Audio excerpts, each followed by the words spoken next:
kokti shalo tibra hasani katal মন্ত্রী অকরা doctor Manik Saha খোকতুমানি বিসিংতে সাইখানা রাখা লাই থানাই সিএম বিপ্লব কুমার দে যে সামুং খাইকলাং মানে ন ইয়াপ্রি সেরে বন আগগै তেলাংনা হিনে তাই লোকরং ন থাংসাকে দুইদলে তেলাংনা হিনে সাইখানা রাখা আমাদের বিপ্লবী যেসব কাজ করে গেছে সেগুলোকে আরো এগিয়ে নিয়ে যাওয়া মাননীয় প্রধানমন্ত্রী নরেন্দ্র মোদীজির যে চিন্তাধারা ভারতীয় জনতা পার্টি আপনারা জানেন যে সরকার এলাকা সরকার মানুষের জন্য কাজ করে ডেভেলপমেন্ট সেই ডেভেলপমেন্টকে আগে নিয়ে যাওয়া আর সবচেয়ে বড় জিনিস হচ্ছে আইন শৃঙ্খলাকে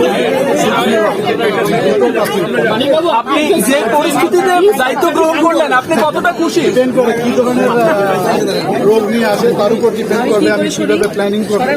দীর্ঘদিন ধরে আপনি সংগঠন সামলেছিলেন, এবার কি জায়গা থেকে কাজ শুরু করবেন মুখ্যমন্ত্রী হিসাবে? মুখ্যমন্ত্রী হিসাবেও অনেকটা আপনি বলতে পারেন যে সংগঠনের উপর ভিত্তি করে যে আমার অভিজ্ঞতা সেই নিরিখে মানিকবাবু কতটা খুশি আপনি?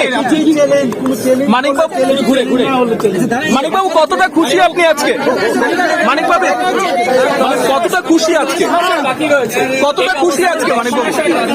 আপনি নতুন দায়িত্ব নিলেন, কিভাবে আপনি আপনার কাজকে এগিয়ে নিয়ে যাবেন?